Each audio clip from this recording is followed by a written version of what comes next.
This is a picture of Maurice Drouin, the honorary perpetual secretary of l'Académie Française, the French Academy.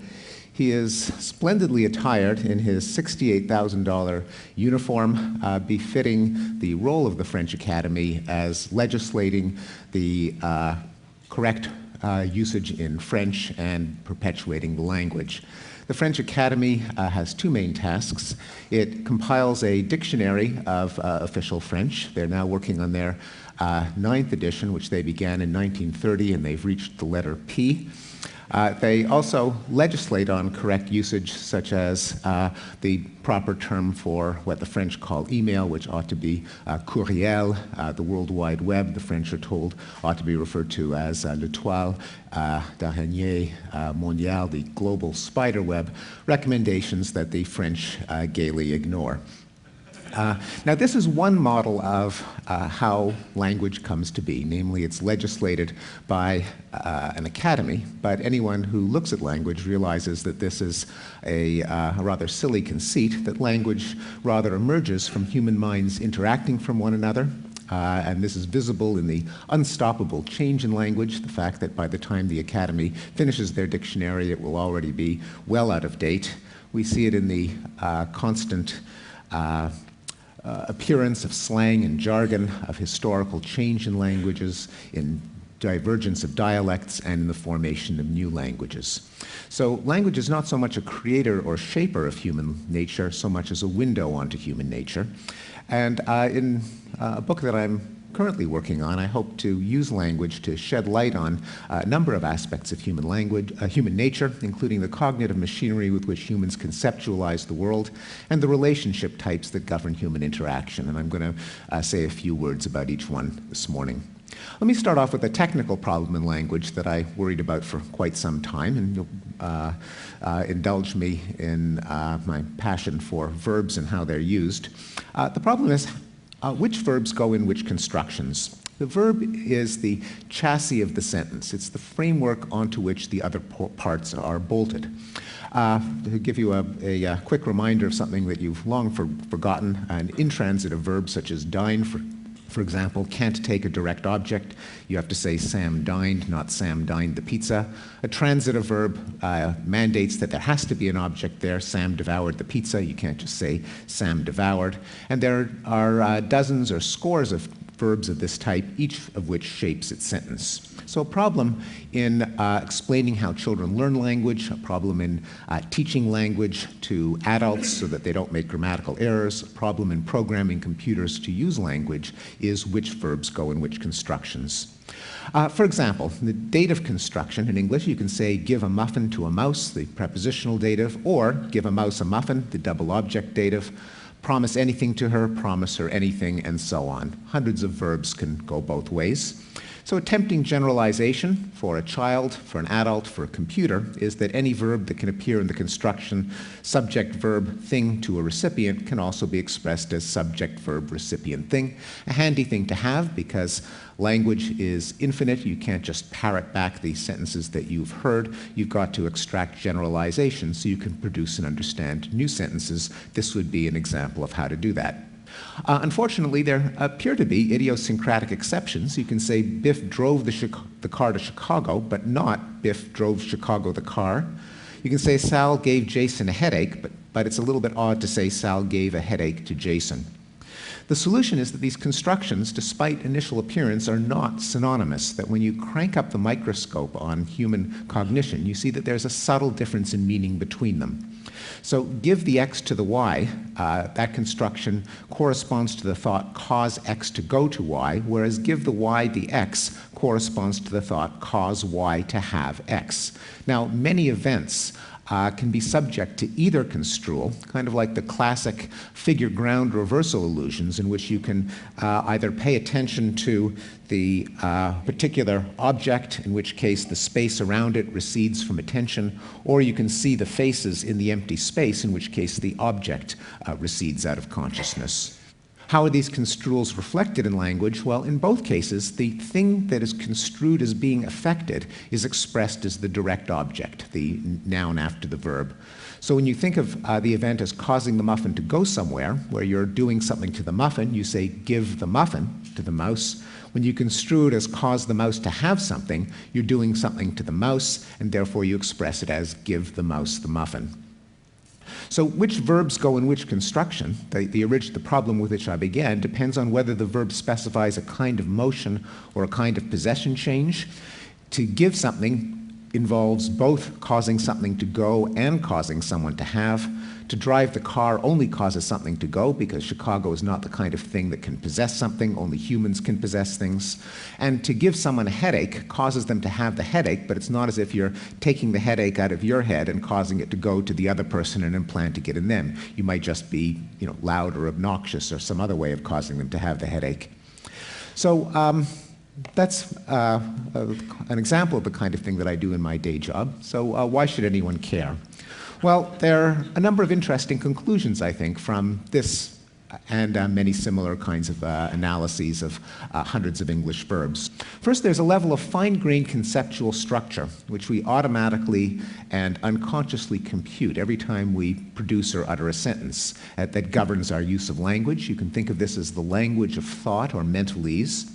It seems to be based on a fixed set of concepts, which governs dozens of constructions and thousands of verbs, not only in English, but in all other languages. Fundamental concepts such as space, time, causation, and human intention, such as what is a means and what is the ends. These are reminiscent of the kinds of categories that Immanuel Kant argued are the basic framework for human thought, and it's interesting that our unconscious use of language seems to reflect these Kantian categories, doesn't care about perceptual qualities such as color, texture, weight, and speed, which virtually never differentiate the use of verbs in different constructions. An additional twist is that all of the constructions in English are used not only literally, but in a quasi-metaphorical way. For example, this construction, the dative, is used not only to transfer things, but also for the metaphorical transfer of ideas, as when we say, she told a story to me or told me a story, Max taught Spanish to the students or taught the students Spanish. Exactly the same construction, but no muffins, no mice, nothing moving at all. It invokes the container metaphor of communication, in which we conceive of ideas as objects, sentences as containers, and communication as a kind of sending. As when we say we gather our ideas to put them into words, and if our words aren't empty or hollow, we might get these ideas across to a listener who can unpack our words to extract their content. And indeed, this kind of verbiage is not the exception, but the rule. It's very hard to find any example of abstract language that is not based on some concrete metaphor. For example, you can use the verb go and the prepositions to and from in a literal spatial sense. The messenger went from Paris to Istanbul. You can also say Biff went from sick to well. He needn't go anywhere. He could have been in bed the whole time, but it's as if his health is a point in state space that you conceptualize as moving. Or the meeting went from 3 to 4, in which we conceive of time as stretched along a line. Likewise, we use force to indicate not only physical force, as in Rose forced the door to open, but also interpersonal force, as in Rose forced Sadie to go, not necessarily by manhandling her, but by issuing a threat, or Rose forced herself to go, as if there were two entities inside Rose's head engaged in a tug of war. Second conclusion is that the ability to conceive of a given event in two different ways, such as cause something to go to someone and causing someone to have something, I think is a fundamental feature of human thought, and it's the basis for much human argumentation, in which people don't differ so much on the facts as on how they ought to be construed. Just to give you a few examples, ending a pregnancy versus killing a fetus, a ball of cells versus an unborn child, invading Iraq versus liberating Iraq, redistributing wealth versus confiscating earnings. And I think the biggest picture of all would take seriously the fact that so much of our verbiage about abstract events is based on a concrete metaphor, and see human intelligence itself as consisting of a repertoire of concepts such as object, space, time, causation, and intention, which are useful in a social, knowledge-intensive species whose evolution you can well imagine, and a process of metaphorical abstraction that allows us to bleach these concepts of their original conceptual content, space, time and force, and apply them to new abstract domains, therefore allowing a species that evolved to deal with rocks and tools and animals to conceptualize mathematics, physics, law, and other abstract domains. Well, I said I'd talk about two windows on human nature, the cognitive machinery with which we conceptualize the world. Now I'm going to say a few words about the relationship types that govern human social interaction, again as reflected in language. And I'll start out with the puzzle of indirect speech acts. Now, I'm sure most of you have seen the movie Fargo. You might remember the scene in which the kidnapper is pulled over by a police officer, is asked to show his driver's license, and holds his wallet out with a $50 bill extending at a slight angle out of the wallet. And he says, "I was just thinking that maybe we could take care of it here in Fargo," which everyone, including the audience, interprets as a veiled bribe. And this kind of indirect speech is rampant in language. For example, in polite requests, if someone says, "If you could pass the guacamole, that would be awesome," we know exactly what he means, even though that's a rather bizarre concept being expressed. Would you like to come up and see my etchings? I think most people understand the intent behind that. And likewise, if someone says, "Nice story you got there, it would be a real shame if something happened to it," we understand that as a veiled threat rather than as a musing of hypothetical possibilities. So the puzzle is, why are bribes, polite requests, solicitations, and threats so often veiled when no one's fooled, both parties know exactly what the speaker means, and the speaker knows that the listener knows that the speaker knows that the listener knows, et cetera, et cetera. So what's going on? I think the key idea is that language is a way of negotiating relationships. And human relationships fall into a number of types. There's an influential taxonomy by the anthropologist Alan Fiske, which relationships can be categorized more or less into communality, which works on the principle what's mine is thine, what's thine is mine, the kind of mindset that operates within a family, for example. Dominance, whose principle is don't mess with me, and reciprocity, you scratch my back, I'll scratch yours, and sexuality, in the immortal words of Cole Porter, let's do it. Now, relationships types can be negotiated, even though there are default situations in which one of these mindsets can be applied. They can be stretched and extended. For example, communality applies most naturally within family or friends, but it can be used to try to transfer the mentality of sharing to groups that ordinarily would not be disposed to exercise it. For example, in brotherhoods, fraternal organizations, sororities, locutions like the family of man, you try to get people who are not related to use the relationship type that would ordinarily be appropriate to close kin. Now, mismatches, when one person assumes one relationship type and another assumes a different one, can be awkward. If you went over and you helped yourself to a shrimp off your boss's plate, for example, that would be an awkward situation. Or if a dinner guest after the meal pulled out his wallet and offered to pay you for the meal, that would be rather awkward as well. In less blatant cases, there's still a kind of negotiation that often goes on. In the workplace, for example, there's often a tension over whether an employee can socialize with a boss or refer to him or her on a first-name basis. If two friends have a reciprocal transaction like selling a car, it's well known that this can be a source of tension or awkwardness. In dating, the transition from friendship to sex can lead notoriously to various forms of awkwardness, and as can sex in the workplace, in which we call the conflict between a dominant and a sexual relationship sexual harassment.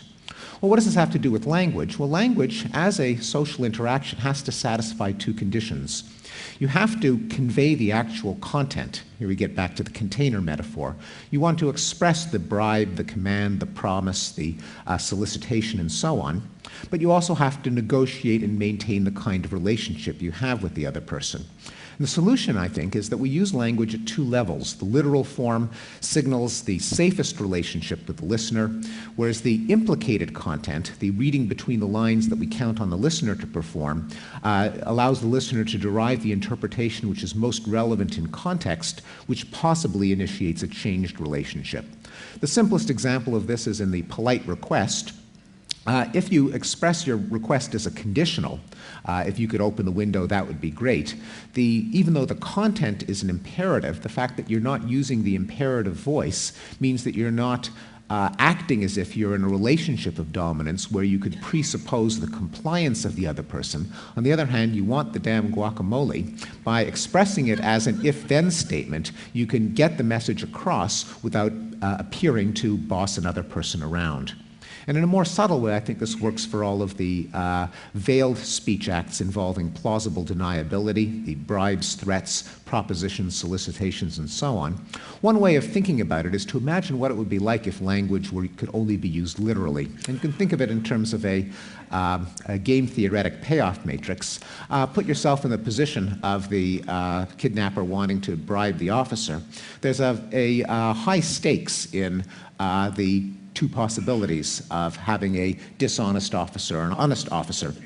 If you don't bribe the officer, then you will get a traffic ticket, or as in the case of Fargo, worse, whether the officer is honest or dishonest, nothing ventured, nothing gained. In that case, the consequences are rather severe. On the other hand, if you extend the bribe, if the officer is dishonest, you get a huge payoff of going free. If the officer is honest, you get a huge penalty of being arrested for bribery. So this is a rather fraught situation.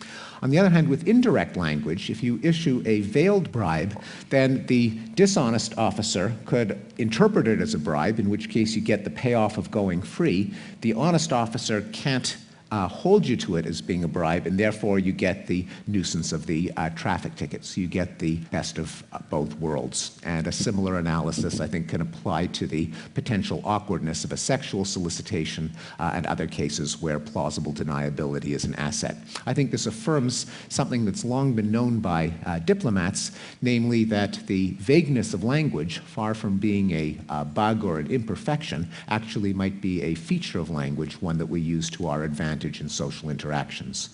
So to sum up, language is a collective human creation reflecting human nature, how we conceptualize reality, how we relate to one another, and that by analyzing the various quirks and complexities of language, I think we can get a window onto what makes us tick. Thank you very much.